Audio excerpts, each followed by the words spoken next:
everybody. Welcome to another edition of the Janet Foster Show. And, this is the show where you get real talk for action. And just want to just let you know that you can get social with me right now live on Facebook at Janet Foster, and you'll see the post for tonight's show. Just post any questions that you have there, and certainly on Instagram and Twitter, you can catch me at Janet D. Foster, and that's D for Deborah. And I do have some questions already that I've received from you, and thank you for our power listeners. And I just want to recognize some of our power listeners. Herb Life Official, thanks so much for the love. And Austin Silver, thank you for your shout out.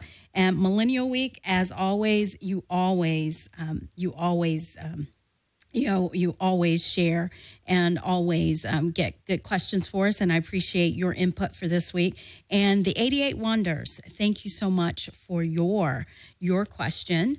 And just to kind of a pickup of what's going on here on the West Coast, we're kind of doing our things. We're all leaving. A lot of you are leaving work right now on your way home. Some of you might be caught up in the March Madness. I know it's pretty quiet here on the West Coast in terms of basketball, but I definitely want to keep you up to date with what's going on in terms of some primary action that's going on right now. We've got states that we're still in the quest for the two major parties for them to select their nominees. And tonight we did have another set of primaries. And tonight on the Republican side of the House, we've got Hawaii, Idaho, Michigan, and Mississippi that have primaries tonight. And right now, the two polls have closed in Michigan and in Mississippi. In Mississippi, Trump won. We can go ahead and call that one now. He got all 40 delegates. And Michigan, the polls just closed, and just with 17% of just 17% of the precincts reporting, Trump is leading. At stake in Michigan on the Republican side are 59 delegates, and polls that are yet to be closed, that they're still open, and it's going to be a long night. Idaho tonight, they close at 8 o'clock their time, which there's another hour. So when it's 7 o'clock here in California, Idaho, their polls will be closing, and there are 32 delegates at stake there for the Republicans. And Hawaii, their polls close at, interesting enough, East Coast time. It's, I guess it's, well, no, not even East Coast time, but Pacific time, our time, 10 p.m. our time is when the polls in Hawaii will close. And there are 19 delegates there. And, of course, right now, the way things stand with Mississippi being called, Trump is in the lead.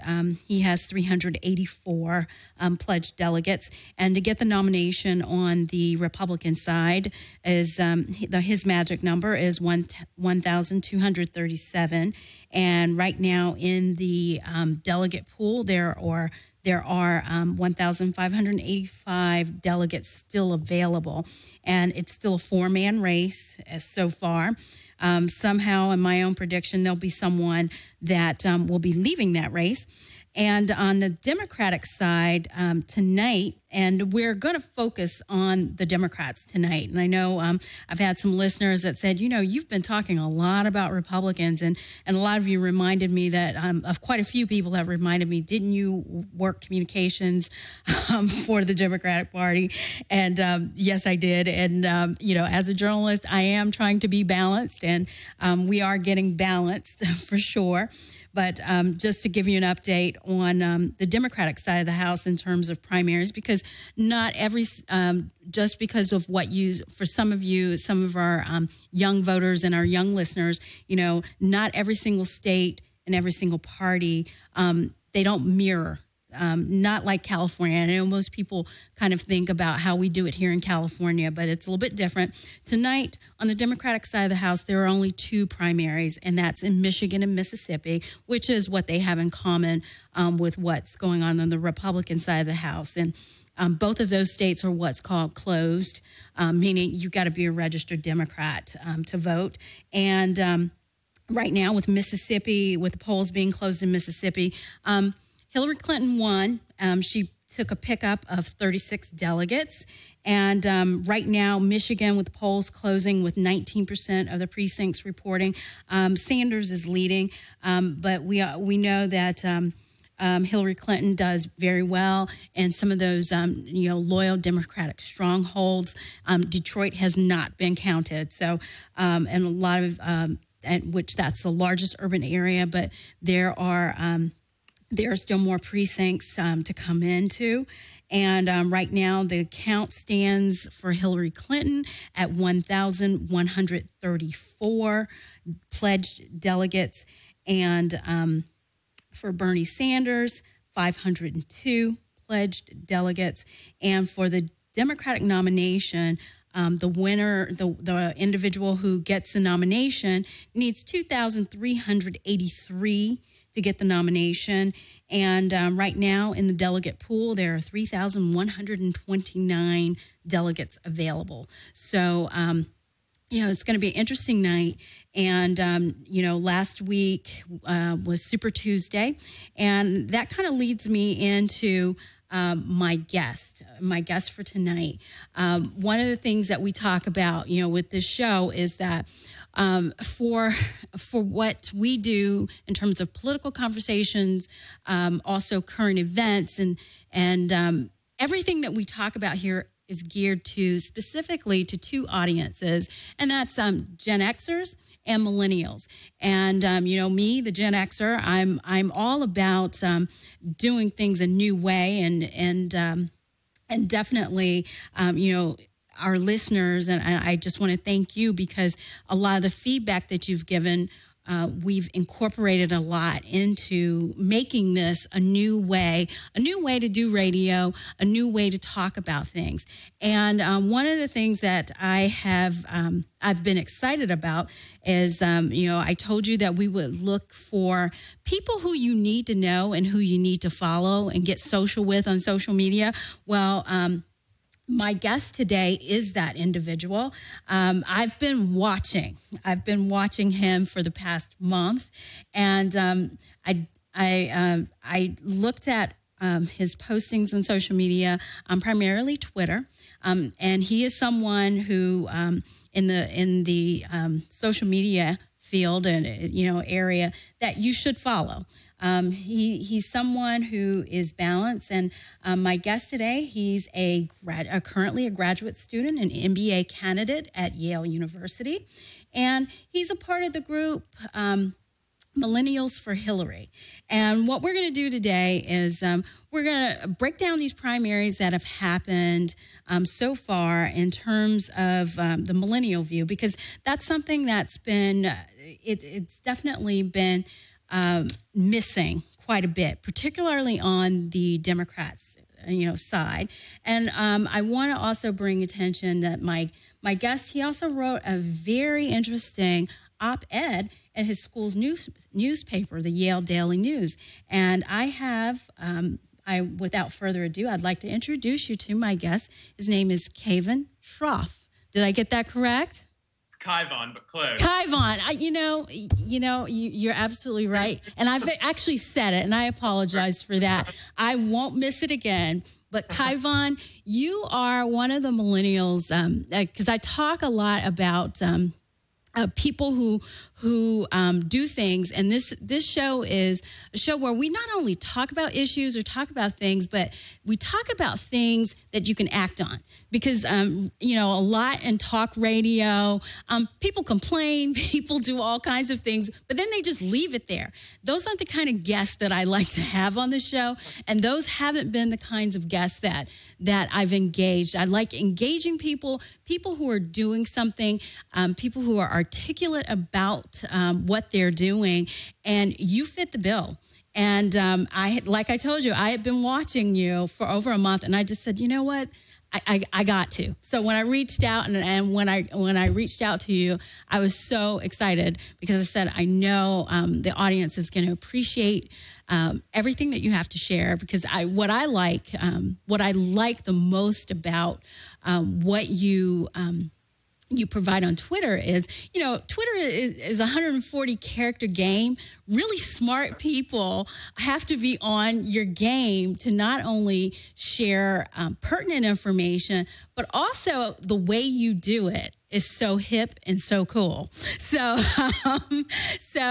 definitely, you caught my eye, and I said, let me watch this. And I am a policy junkie. But I don't like the wonky discussions either, because that does nothing for anyone either. So, but I like the mix, and you're definitely a millennial that we all need to know and people need to follow. So, what I wanted to do was just kind of talk to you a little bit first about your article, because I think the op-ed that you wrote in your school newspaper, it's a great narrative from your generation's perspective on what's going on in the Democratic Party from a young person's point of view, but also how I like it is that you really give an observation of both sides, basically the two major Democratic candidates. Can you talk to us? Can you share with the audience, because some of our audience may have not read the article, so kind of break that down to us and kind of share some of your thought process with that. Sure. So basically what the article gets into is an extended metaphor comparing Hillary Clinton to a more medical assessment of the problems that the country is facing today versus Bernie Sanders, who kind of has more of a religious, groupthink, gospel-y vibe to his movement, I think. And I think when you look at the way that candidates tackle an issue, like take, for example, in the article I talk about how they want to treat the war on drugs. And both candidates are against the war on drugs. Obviously, it's led to a lot of failed policy and really bad results on a systemic level. I think that, having agreed on that, and I think that is generally my generation's kind of is pro decriminalization, at least, of marijuana.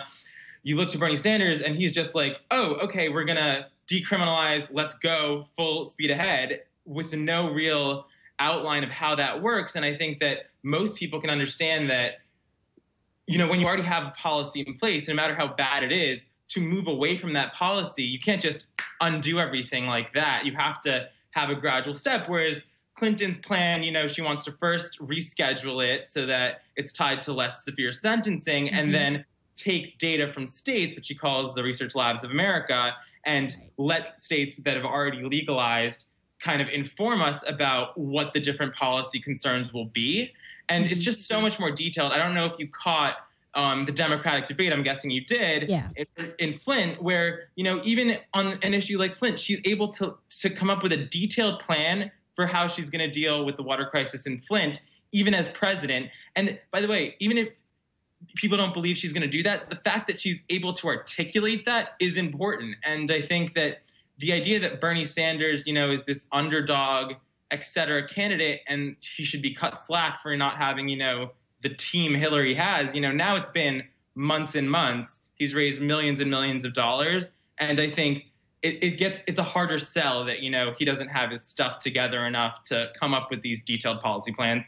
So I think it's concerning. Your point about you've got several points I want to talk to you about. Yeah. The first one is your generation's view about the war on drugs and decriminalization of marijuana in particularly, and most of our listeners here in California, we've had legalized weed, access to weed for more than a decade.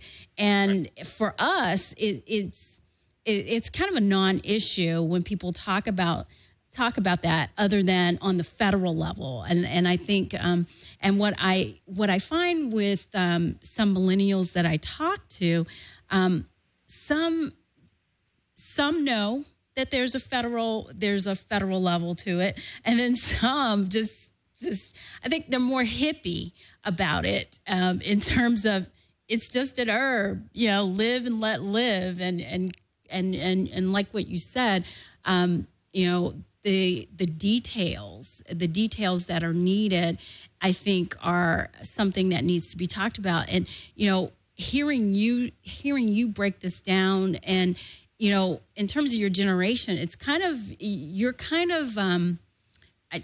not that you're an anomaly, but it's kind of different because everybody is following with the majority of some of the folks that we've surveyed, not only here in California, but in some of our other audience areas. The majority of millennials, they remember Bill Clinton as kids, depending on their age. But we're finding, though, for millennials under 25, it's more Bernie than anything because of what's being said, and maybe those details might be too much. Do you have any thoughts on that? I do. I think that a big part, at least for my peer group, and I don't want to sort of dismiss people that like Bernie as just like caught up in hype, because I really don't think it is just that. But I do think, Hillary Clinton has basically been the presumed front runner of the Democratic Party since 2012 after Obama was reelected. It was kind of like, okay, who's next? Hillary Clinton's next. And so there's nothing exciting about 4 years later supporting Hillary Clinton, because that was what was expected 4 years ago. So, I think for people that are first-time voters, for people that are just sort of, in school learning about different things and getting involved in politics for the first time, of course it's more exciting to support somebody that hasn't been around forever, somebody that wasn't assumed to be, the candidate for your party. And I think that that's fair. I think, though, I am surprised how long that has stayed, because I feel like he really hasn't answered any of the criticisms that he's faced in terms of foreign policy experience, in terms of, how he's paying for things. So many economists have come out saying that his plans don't make sense, that yes, you can say, oh, well, they're all part of the establishment and they're all, and blah, blah, blah. Bernie has 2 economists that are willing to say that his plan works. But I mean, it's really quite the conspiracy theory that none of his coworkers in Congress really support him. None of these leaders in their field are rallying behind him. At some point you can say, oh, it's all the establishment that's so corrupt. Or, it's probably a mix of both. And so I'd like to see people acknowledge that just a little bit more.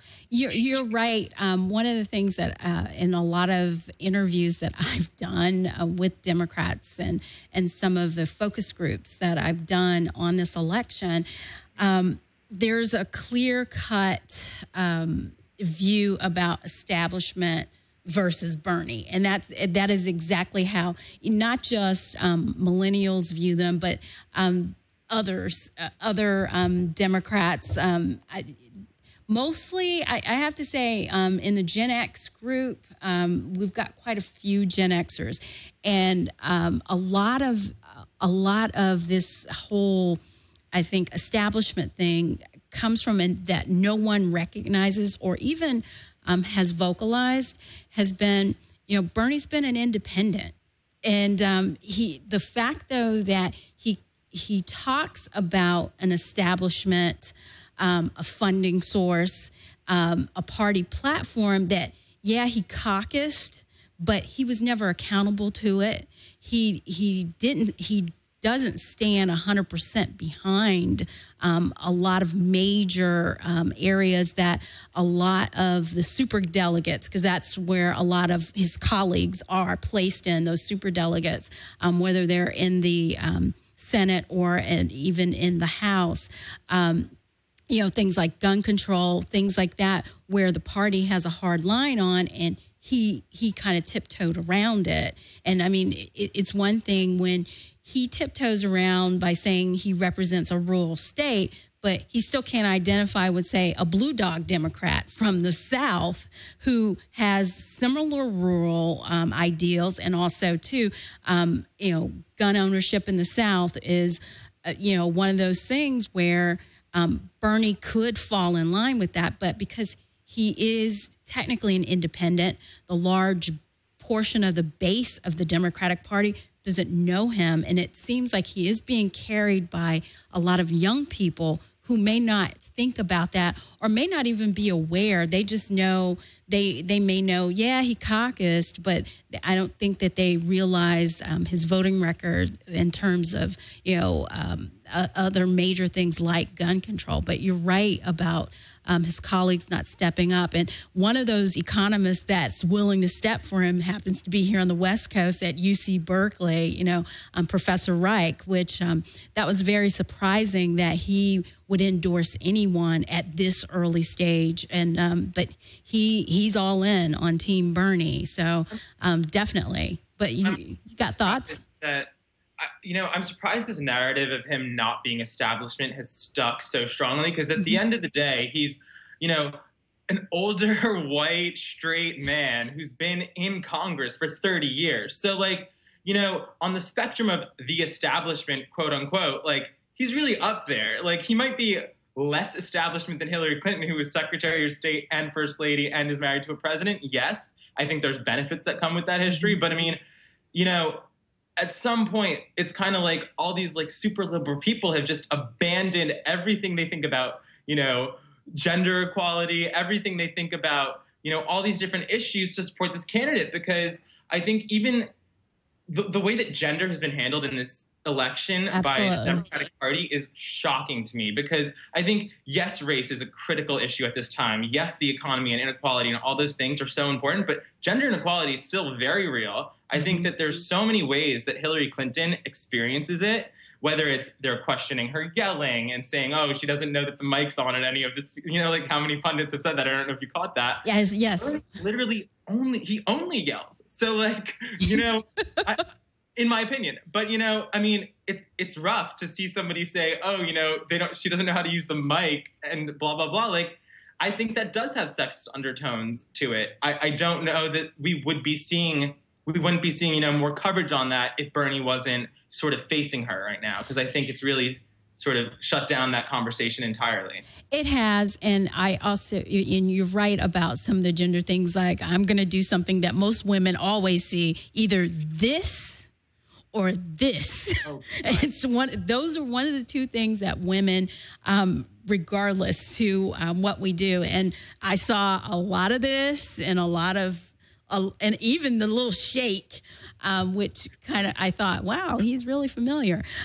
And you're absolutely right about a lot of the gender differences going on. And depending on who is trying to, I guess, convince the public at large, the gender card gets played quite a bit in terms of people saying, I'm not with her, because that's the latest. It's the latest social media tag right now, and that kind of gets into your group, Millennials for Hillary, and I think your handle is it still with her? Yes. Yes, I think that's brilliant. I think it's brilliant and how you pulled that together. Now, in your article too, when you just the way you labeled it, religion or therapy, that kind of that really caught my eye, because I thought, oh, this is an interesting way of doing it, and definitely with Bernie, the religion, and it's a cult following. Definitely, and just to our listeners who are Bernie supporters, not cult in a bad way. I think it's a culture following. So I'm using cult as a short term, but you're right where he doesn't detail how things are going to be paid for, and he comes up with these lists of things. But one of the things that neither candidate is speaking about, and even the Democratic Party at large is speaking about, is they're not doing a lot of proactive discussioning or coordinating with either camp on what happens if we get another dysfunctional Congress. Because regardless of what either of these candidates say, when we already know what a dysfunctional Congress can do, and we're witnessing it now, and people kind of forget how the executive branch works. People can, the person running for president can say, I'll give you free money every day, but the way things work is Congress makes the laws. Yes, the president has some line item things and certain other privileges, but they just can't just haul off and do things. And that's one of the things that Bernie, he never gets that direct question about, but that asking him about how you're paying for something, that's kind of that way. Do you find that in any of your dialogue with any of your peers, does that kind of come up with, talking about the branches, what's realistic? I think to Hillary Clinton's credit, I think she will not say she will do something. So when they ask her a question, if it's not within the powers of the presidency, rarely will she say, I will do this. She will say, I will work with Congress. I will try to do this. And it's not really a sexy answer, which is, I'm honestly surprised because, obviously her campaign knows that viewers are probably a little bit less sophisticated about this thing than you, for example, who's spent a career doing this.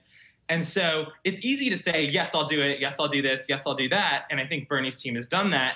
I think it's not as appealing to say, oh, I'm going to go through this and then this process and all, I think that my peers that support Sanders are really clinging to the idea that, they have a right to be idealistic and why should they settle? And, is that what the country's come to, that they have to settle for somebody they're not excited about? I think, again, I think that there's a lot of other things going on that might cause them to not be excited about Hillary Clinton. But I do think it's fair to say, why can't we be idealistic? Why can't we have these policies? And then at the end of the day, you have to eventually answer that, we can't. Those things literally will not happen in the next 8 years, maybe in time. But, again, I think that's really the tension of sort of the trade-off of being, pragmatist versus idealistic. And I think she hit the nail on the head when she said, I'm a progressive who gets things done, because that really is what the campaign became about. Once she articulated that. It was hard to articulate, early on too, as an early supporter, why, Hillary over Sanders without sort of getting into a whole long dialogue. I think that sums it up nicely, measured progress is really what we can achieve here, hopefully. So yeah, realistic results. And I think that's what overall, I think that's what all Americans want, realistic results. And, I want to get your take on the Democratic Party in terms of the outlook, because you mentioned something that I have experienced in discussion with a lot of focus groups, with a lot of young people. One of the things that troubles a lot of millennials, the lack of diversity in the Democratic Party, when it's the party that has the most diverse base, the most loyal, diverse base.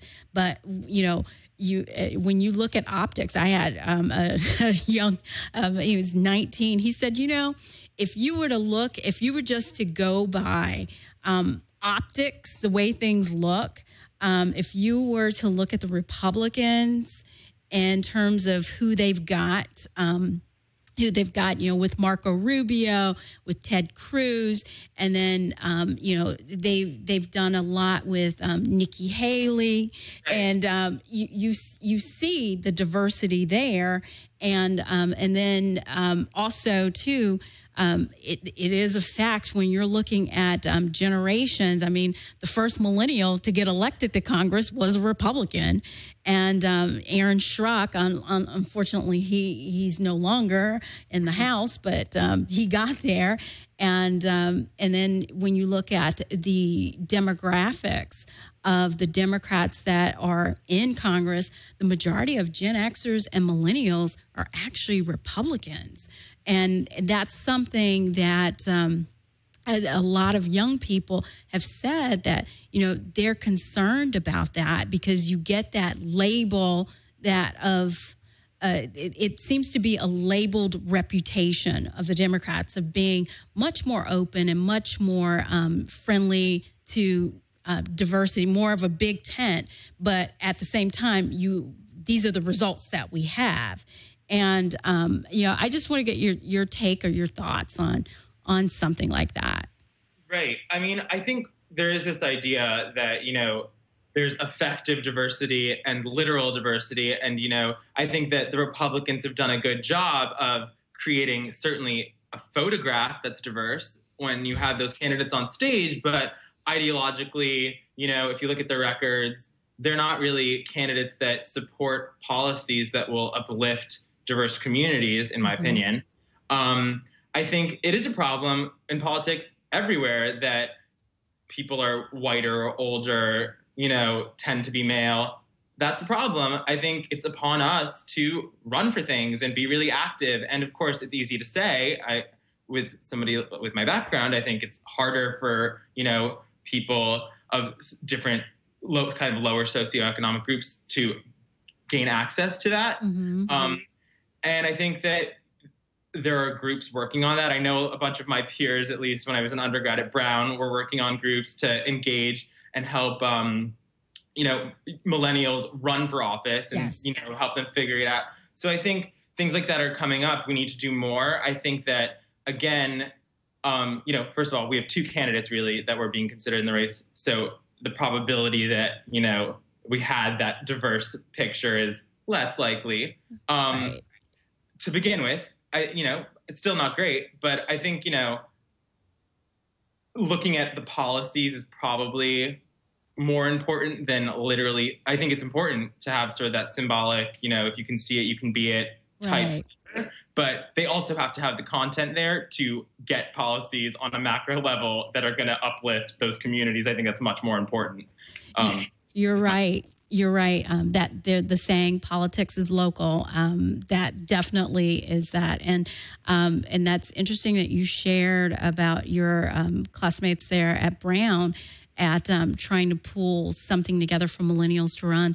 That's that.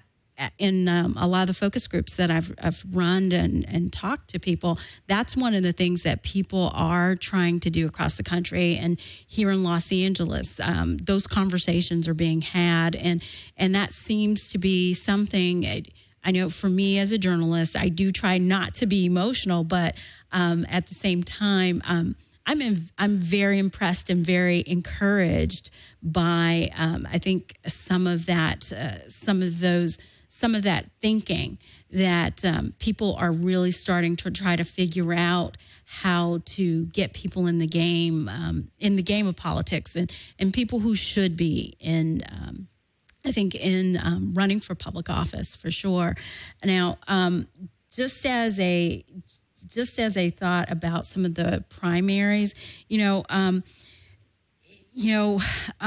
thoughts, your opinions on so far how things have been going. Have you witnessed any surprises in any of these Democratic primaries at all with the results? Let's go back to last week with Super Tuesday. Was there a surprise, anything that you thought was out of the ordinary? I think that Hillary supporters were really happy that she won Massachusetts because it was close. I think that what that says basically, because Massachusetts, by the way, is not really that diverse a state. It's pretty white, at least for the Democratic base. It's pretty white Democratic base and a pretty liberal Democratic base. And that's kind of Camp Bernie. And so the fact that he didn't win that state is kind of a nice bellwether of like how things might go as we get to the other states. I think you already brought up, Hillary already has about, I don't know if it's over half or almost half of the delegates she needs to secure the nomination. It's near there. And so I think at some point, as she keeps gaining delegates and it keeps becoming mathematically less likely that Sanders is going to win, as you have sort of this like catastrophic Trump character on the other side that like, I guess Democrats are preparing for battle against, really, like, when is he going to drop out and, you know, join forces and help unify the party, because I think the party really has divided in a really, like, possibly unexpected way. It is. There's a lot of vitriol. It's a lot of, especially on Twitter, like, if you I have. right, like on things I post on our account, you know, like, it gets very aggressive, and we need those people to come out and vote for Hillary Clinton when she secures the nomination, hopefully. So I think that sort of repair process needs to be happening sooner rather than later. I think after Super Tuesday, her campaign, you know, I think mentally they probably pivoted a while ago, but I think they got a little nervous at first. After Super Tuesday, they kind of confirmed she's going to be the nominee. She's pivoted now to more of this loving kindness, unity, anti-hate, anti-Trump message, and sort of downplayed Bernie. And I think, you know, they're setting their sights on the general. And I think the sooner that the Democrats can do that together, the better a chance we have of stopping, you know, somebody who really has a lot of hateful things to say that I don't think is reflecting well on the country right now. You know, what's interesting, what you mentioned about the vitriol on social media. It is true. Some of it I watch, you know, as a former communications director. I've worked both here in California and in Florida. And some of the things that I see, I can't believe it. And then I kind of step back and analyze some of it. I think some of it is from either folks who have just gotten involved in the process, the voting process, and they may not really understand that. And then there are individuals who have been outliers to begin with and may never have fit in either voting category. And then there are just some people, and I thought, not that, and I've done interviews with the Green Party. You know, the Green Party team is a friend to the show. But some people, for what they're looking for or what they're asking for, I do ask, why aren't you registered Green? Why are you a registered Democrat? Because, you know, that's never been what the party stood for, and it's not ever going to be defined that way. And, you know, just some of the things, like, I think the best way I could describe it is modern hippies. Not that I think all Green Party members are hippies, but I think well-meaning folks. But at some point, when you talk anti-establishment in terms of financial contributions, you don't vote. You normally don't vote in either of the two major parties. I mean, you know, money's good. It's just that good people need to have the money, and good people who know that the money is used to getting a message out. That's the difference. You know, it's not, and it's good people giving money who are not afraid to let people know their names. You know, that there's a difference with that. And sometimes it seems like with a lot of the vitriol that's going on, people are getting that confused. And it's sort of, you can kind of tell that there are some people who are kind of new to the process. And one of the things I know with African-American voters that I've talked to, that a lot of them are firmly in Hillary's camp. They, whether it's, their families did extremely well under Bill Clinton, and as far as they're concerned, they have no problem with Hillary. They actually, a lot in the African American community consider her to be the most qualified person running to begin with.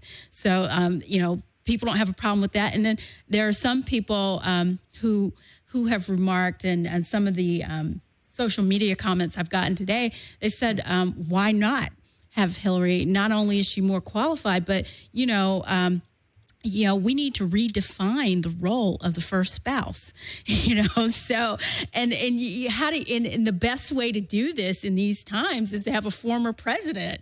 And I think everybody's calling they're saying Bill for first dude, which I think is kind of cool, but definitely it's something that does need to be said. And what you mentioned about unifying the party in the unexpected way that things have been splintered, you're absolutely right, because you've got someone who is an independent has basically decided to run, and in some circles, some political circles, they're referring to he's renting the party, and you can't talk against something, but you want the Rolodex, so to speak, and so it definitely it's going to be interesting, and your generation, I really think what's going to happen is that I think you'll redefine the Democratic Party for sure.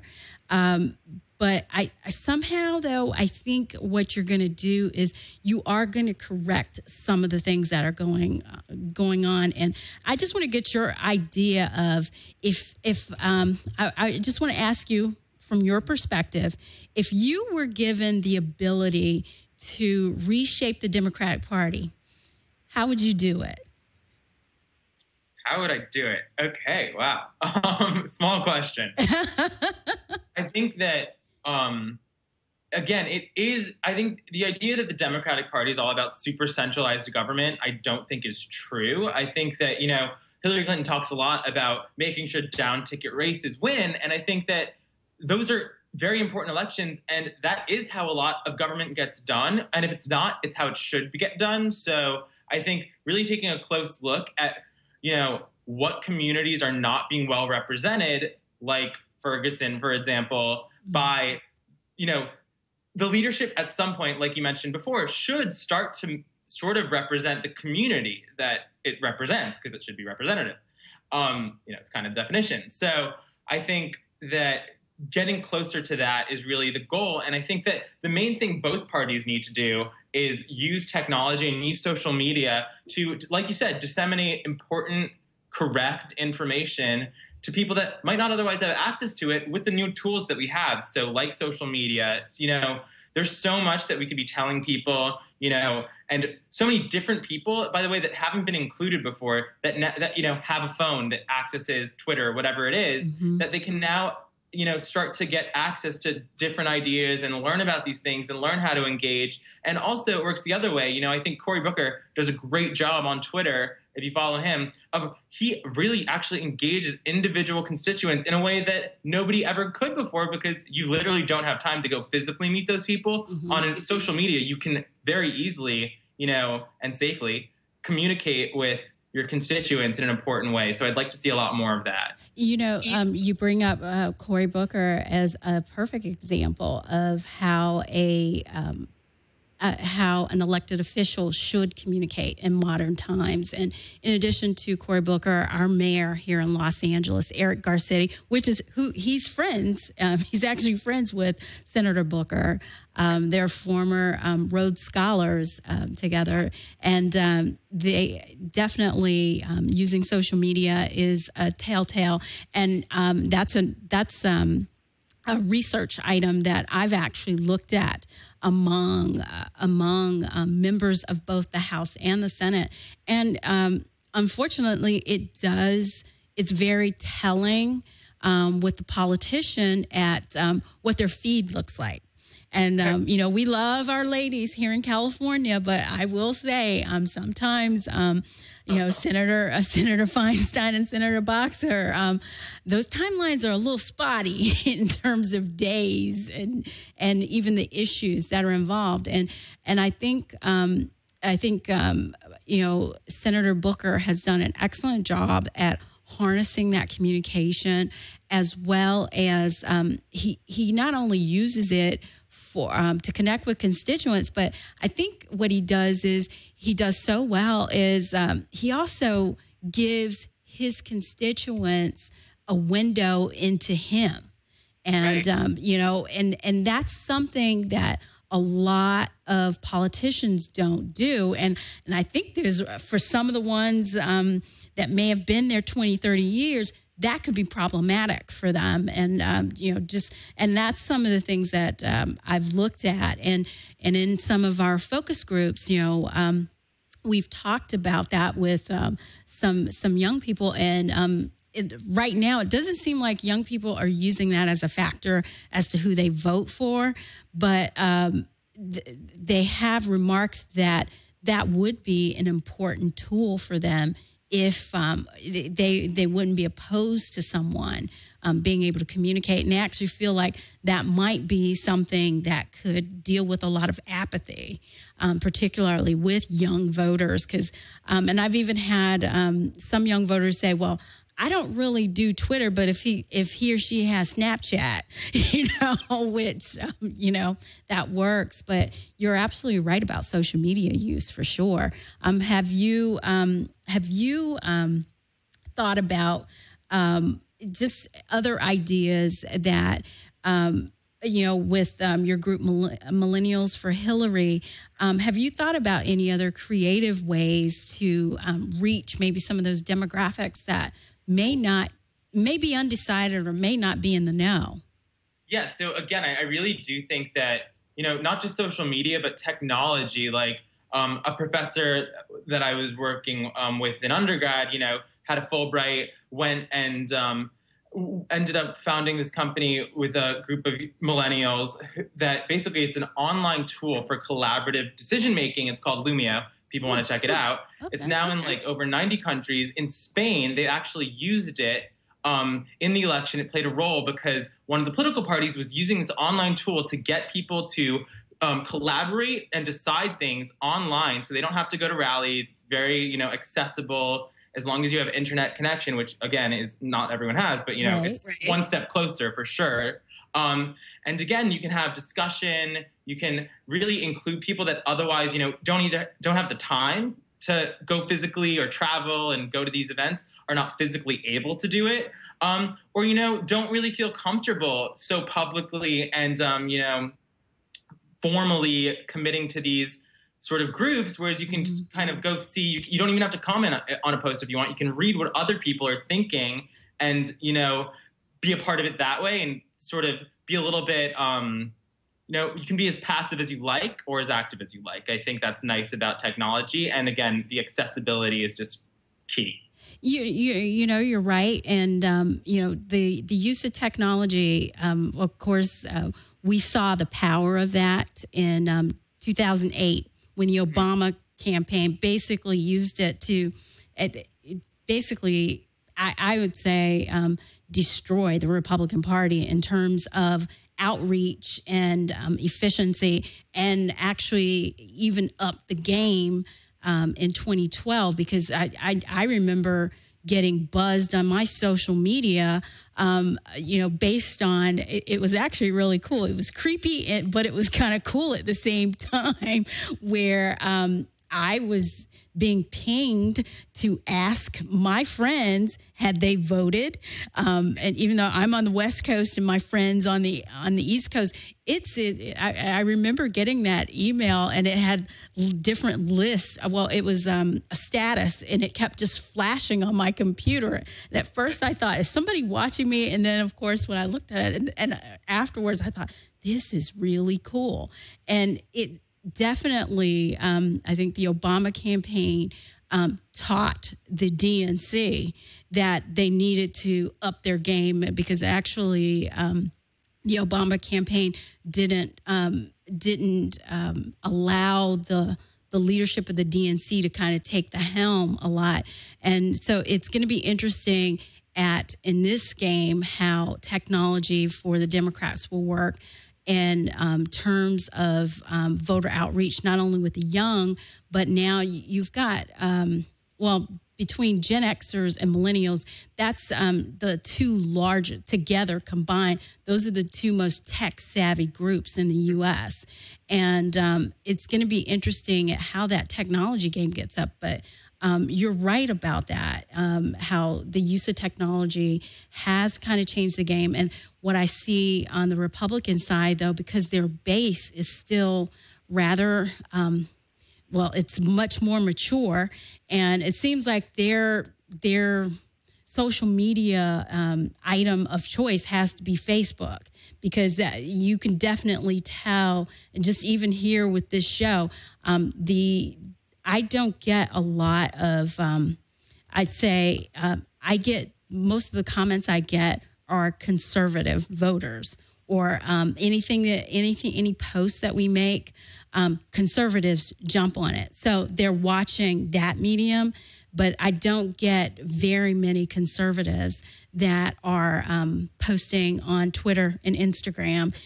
Other than I do friends to the show, the Young Republicans, they do. They will post and interact with me. But pretty much when you talk about rank and file voters, the conservatives really are. So that is going to be interesting, though. And the tool that you talked about, Lumia, that's a very interesting item. And have you said it's in 90 countries? Yeah, something like that. You know, it's loomio.org for people that want to check it out. And yeah, basically, what the goal basically it started after the Occupy Wall Street movement. You know, kind of just thinking, because I think a lot of the criticism of that movement was, you know, there was no action plan, there was no follow up, there was like a lot of will, and then they didn't know how to channel that big mass will into action. Results. And so I think a big goal of this is, okay, now get those people with the will together and do it in a really accessible, easy way, and then have this platform where they can start thinking through different issues and decide things and, you know, come up with the next steps and execute them. So I think that as we see technology develop, like Lumio, for example, like, hopefully that's going to increase engagement. I also think, you know, like this year I saw Facebook, you know, this is a party neutral thing that they do where it's like, did you vote? Go vote. Share your status if you voted. Here's your voting poll. I'd love to see more of that because, again, increasing participation is good. We have a, you know, terrible participation rate in the U.S. and we've had for a long time. So